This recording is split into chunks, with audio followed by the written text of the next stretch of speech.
केवळ वाग्देवता ही 14 विद्या आणि 64 कलांसाठी नाहीये, तर मानवी जीवनाचं जे सर्वोच्च ध्येय आहे आत्मज्ञान प्राप्ती, शुद्ध ज्ञान प्राप्ती, त्या शुद्ध ज्ञानाच्या मार्गावर चालण्याची प्रेरणा ही देवी शारदेच्याच कृपा आशीर्वादानं आपल्याला मिळत असते। आणि शब्दा स्वरूपातून ही देवी शारदा आपल्याला परमार्थ मार्गीचा विचार सांगते, सारासार निवडून सांगते आणि हा भवसागर पहिलं पार करण्याचं आपल्याला सामर्थ्य देत असते। आणि म्हणून समर्थांनी ही शारदास्तवन लिहिलेलं आहे, त्याच्या मागची मुख्य प्रेरणा ही आहे की मानवी जीवनामध्ये लेखन आणि वाचन आणि त्याचबरोबर शुद्ध ज्ञान प्राप्ती ही अतिशय महत्त्वाची आहे। आणि म्हणून समर्थ म्हणाले, दिसा माझी ते काहीतरी लिहावे आणि प्रसंगी अखंडित वाचित जावे।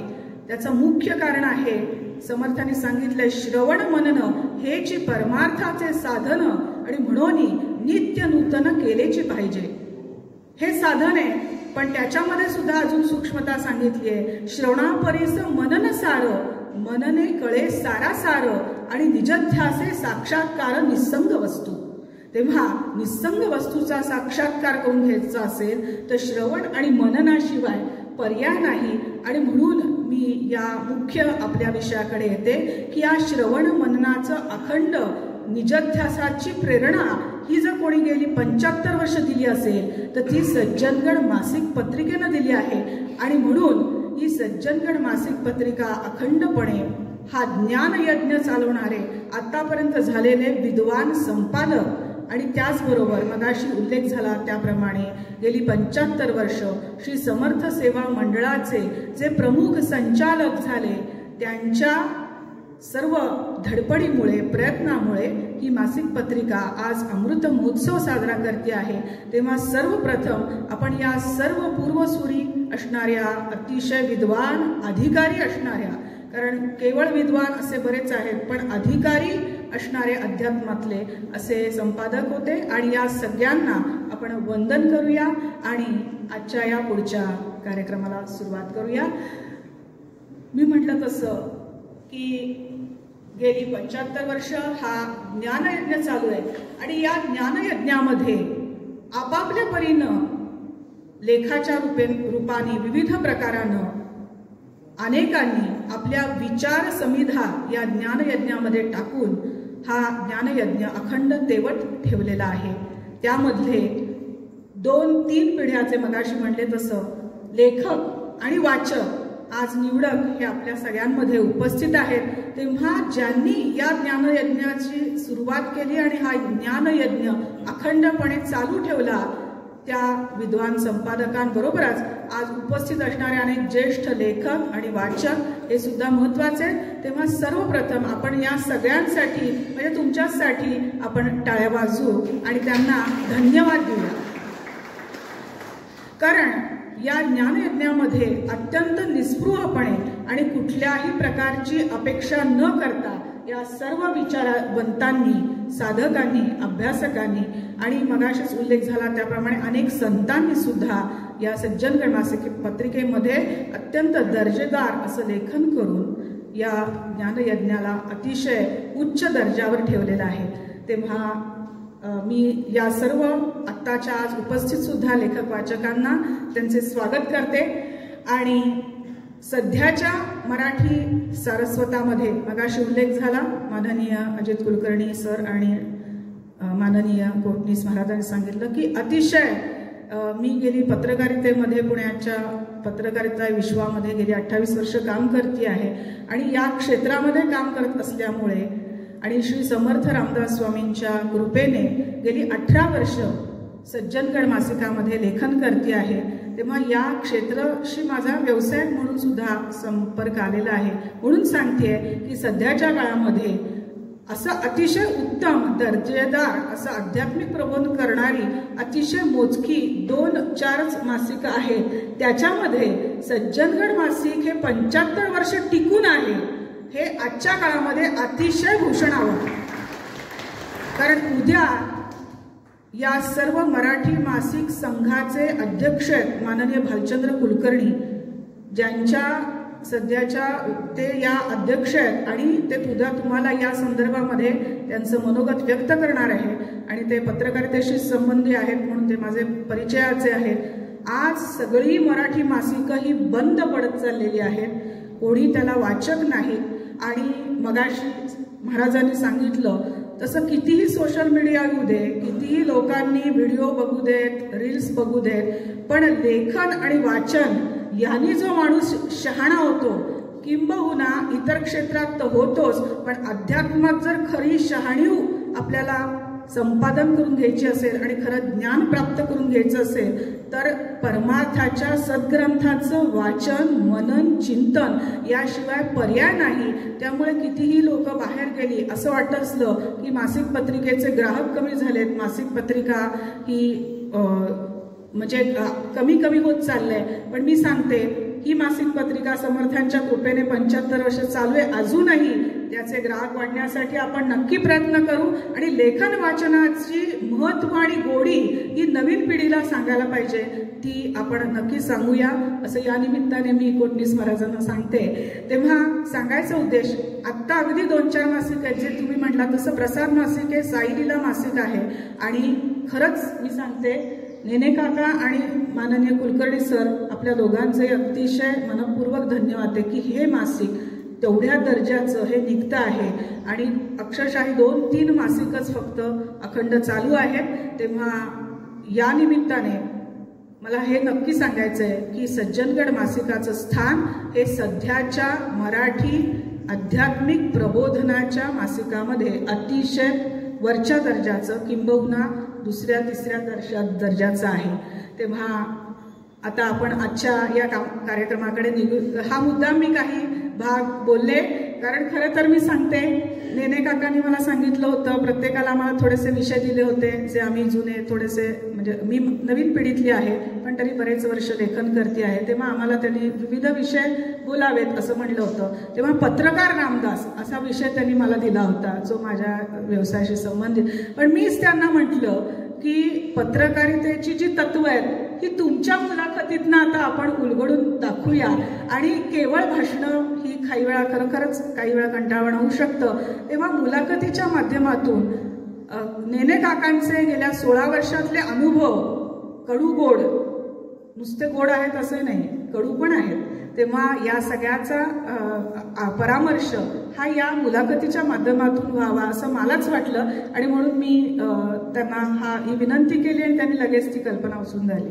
असो, सांगायचा उद्देश म्हणजे गेली 16 वर्ष सज्जनगड मासिकाचे अत्यंत कुशल कल्पक, चिकित्सक, व्यासंगी आणि सव्यासाची कार्यकारी संपादक असतील तर आमचे मधु काका नेने आहेत आणि सांगायच्या टाळ्या वाजवायच्याच आहे, पण सांगायचा उद्देश म्हणजे मासिकाला 75 वर्ष पूर्ण होत आहेत आणि नेने काकांनी नुकतंच 75रीत पदार्पण केलेलं आहे, त्यामुळे दोघांचंही वय एकच आहे, त्याबद्दल आपण त्यांचं अभिष्ट चिंतन करूया।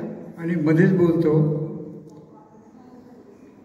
आपल्या मासिकाचे संपादक आत्ता ज्यांनी फार सुंदर आपल्याला मार्गदर्शन केलं ते अजित कुलकर्णी येत्या 11 नोव्हेंबरला 75 वर्ष पूर्ण करतात, तेव्हा त्यांच्यासाठी सुद्धा आपण सगळ्यांनी टाळ्या वाजवून त्यांना शुभेच्छा चिंतन करूया। म्हणजे दोन्ही मुख्य संपादक आणि कार्यकारी संपादक आणि मासिक सगळेच 75रीतले आहेत,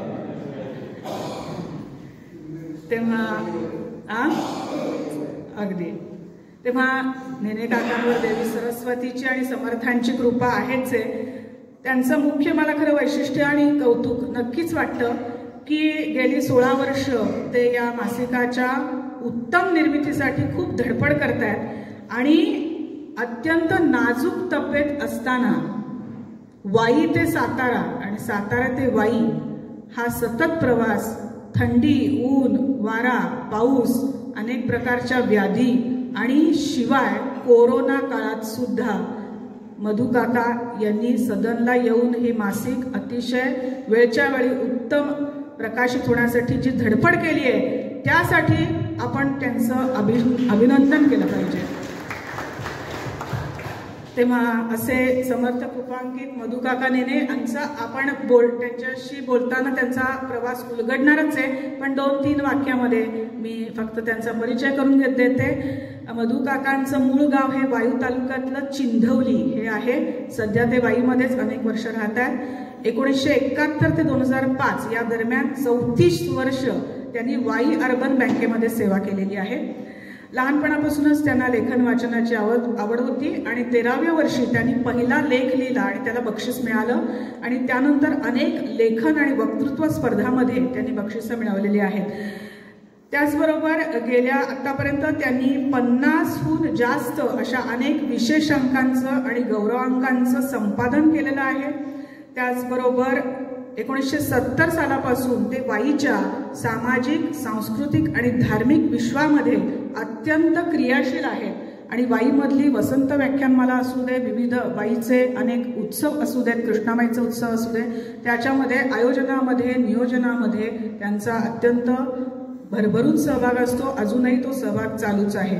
आणि 1977 ते 2016 पर्यंत म्हणजे दीर्घकाळ त्यांनी दैनिक ऐक्य, दैनिक सामना, दैनिक तरुण भारत, पुणे संध्या अशा विविध वृत्तपत्रांचं सातारा जिल्ह्याचे वार्ताहर म्हणूनही काम केलेलं आहे. आणि 2009 नंतर ते आत्तापर्यंत सज्जनगड मासिकाचे कार्यकारी संपादक म्हणून कार्य करत आहेत. आता मधुकाकांना मी बोलतं करतेय. मधुकाका, समर्थ संप्रदायाशी तुमचा संबंध कसा आला आणि त्याला जोडून सज्जनगड मासिकाशी सुद्धा लेखक म्हणून कसा संपर्क? प्रथमतः मी दीपा भंडारे यांना धन्यवाद देतो की त्यांनी असा नुसतं भाषण करण्यापेक्षा तुमच्याकडून प्रश्नोत्तराच्या माध्यमातून मासिकाबद्दल किंवा एकूणच काही या विषयांबद्दल आपल्याला जास्त चांगलं बोलता येईल, माहिती करून घेता येईल, हा दृष्टिकोन ठेवून काही मुलाखतीचा हा जो घाट घातला, मला खरं म्हणजे ते मान्य नव्हतं. कारण आपलंच आपण कौतुक करण्यासारखं, मी काय केलं आहे आपण सांगण्यासारखं ते होतं असं मला वाटत होतं. पण त्यांनी थोडीशी माझी समजूत काढली आणि आपण एक मुलाखत घेऊया असं त्या म्हणाले आणि त्यामुळे मी मान्य केलं. एक दुसरी गोष्ट अशी की मी मुलाखत देणारं पण आहे आणि मुलाखत घेणारं पण आहे. मी अनेकांच्या मुलाखती आत्तापर्यंत आणि नामवंत साहित्यिकांच्या, नामवंत राजकीय नेत्यांच्या पहिली मुलाखत मी यशवंतराव चव्हाणांची घेतलेली आहे. त्यामुळं अनेक मुलाखती मी घेतलेल्या आहेत आणि अनेकांना मी मुलाखती दिलेल्या सुद्धा आहेत. त्यामुळं हा माझ्यासाठी फारसा वेगळा असा विषय नाही. पण तरीसुद्धा आपण किती व्यक्त व्हावं हा थोडेसे कुठेतरी जरा मला बंगाला थोडंसं खटकत होतं. पण तरीसुद्धा त्यांची इच्छा आणि एकूण मग योगेश बुवांशी मी संपर्क साधला आणि म्हटलं असं काही आपल्याला करायचं आहे. तर ते म्हणजे तुम्ही काय जे ठरवाल त्याच्यामध्ये मी कुठेही व्यत्यय आणणार नाही. हा कार्यक्रम पूर्णपणे तुमचा आहे. म्हटलं नाही, तुमचा नाही, आपल्या सर्वांचाच आहे. तुम्ही समरसेवा मंडळाचा हा कार्यक्रम आहे, मासिकाचा कार्यक्रम आहे. ते आपण सगळ्यांच्या सहमतीनं हा सगळा आपण कार्यक्रम करतो आहोत आणि त्यामुळं योगेश बुवांनी सुद्धा त्या बाबतीमध्ये आणि एकूणच मासिकाच्या या कार्यक्रमाच्या नियोजनामध्ये खूप मोठं सहकार्य केलं. सुरुवातीलाच मी त्याबद्दल त्यांचे मनापासून आभार मानतो. आणि आता माझ्या दीपा त्यांनी विचारलेल्या मूळ प्रश्नाकडे, माझी आजी म्हणजे वडिलांची आई ही लोकमान्य टिळकांची घराणी बाहेरच्या आडनाव टिळक आणि आजीचे वडील हे त्या काळामध्ये दादोदावर प्रवचन करत असत. कोकणामध्ये ते राहत असत आणि आजीचे आमच्या, मी आजीला पाहिलेलं नाही कारण आजीचा 50 साली मृत्यू झाला आणि माझा 52 साली जन्म झाला. आता बाळासाहेब कुलकर्णींचं काम कोण करणार? त्या दरम्यानच्या काळामध्ये मी बँकेचा नोकरीचा राजीनामा दिला होता आणि मी 2-3 वर्ष मी प्रवचनं, व्याख्यानं किंवा इतर लेखन वगैरे असं काम करत होतो. हे बुवांना माहिती होतं आणि म्हणून बुवाने मला एक दिवशी निरोप पाठवला की तुम्ही सातारला येऊन भेट. दरम्यान अरुण गोडबोलेंचाही परत मला फोन आला की असं झालेलं आहे, बुवांचं माझं बोलणं झालं आहे, बुवाने मला सकाळी बोलवलं होतं, तर आता मागच्या वेळी काही झालं नाही पण आता तू काम हे स्वीकारशील का? तर तेव्हा मी एका मिनिटाचा सुद्धा अवधी न लावता या कामाला मान्यता दिली. त्याचं मुख्य कारण माझ्या मनामध्ये 2 गोष्टी होत्या. एक, मला पत्रकार तरी व्हायचं होतं किंवा मला शिक्षक व्हायचं होतं. पण दुर्दैवाने दोन्ही गोष्टी मला आयुष्यामध्ये होता आल्या नाही. म्हणून म्हटलं आता एक पत्रकाराची संधी, त्याच्या आधी मी अनेक वर्तमानपत्रांमध्ये लिहून किंवा त्यांचा वार्ताहर म्हणून ते काम सुरू केलंच होतं.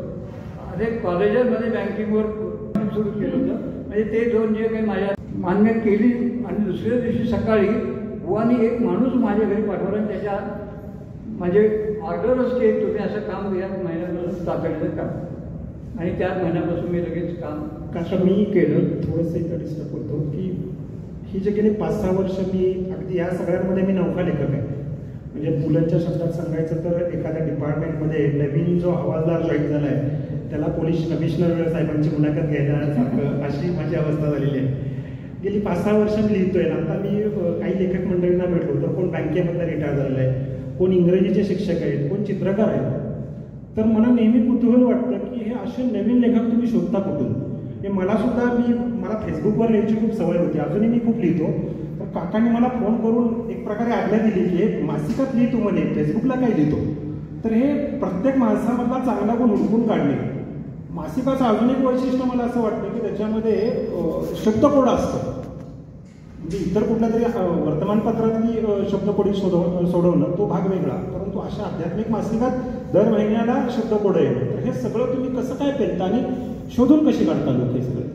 याचं कारण मुख्य म्हणजे मी अनेक वर्ष वर्तमानपत्र, मासिकं, पुस्तकं वाचतोय आणि अनेक लेखकांशी माझे चांगले संबंध होते. सोबतकार ग.वा. बेहरे, लोकसाहित्याचे संपादक विद्याधर गोखले, माधव गडकरी हे माझे अतिशय जवळचे मित्र होते. ती फार मोठी माणसं होती, परंतु माझ्याशी त्यांचे अतिशय राम शेवाळकर तर मला मधुकुमार म्हणायचे. राम शेवाळकर असतील, आणखी गदी मांडूळकरांचे माझेसुद्धा फार जवळचे संबंध होते. आता वाईमधल्या ज्या सगळ्या वसंत व्याख्यानमाला आणि जे सांस्कृतिक आणि अतिशय उत्तम असं बौद्धिक वातावरण होतं त्याचा तुम्हाला खूप मोठा तो खूप फायदा झाला. कारण मी इथे सांगितलं की 6व्या वर्षापासून मी वसंत व्याख्यानमालेची व्याख्यानं ऐकतोय.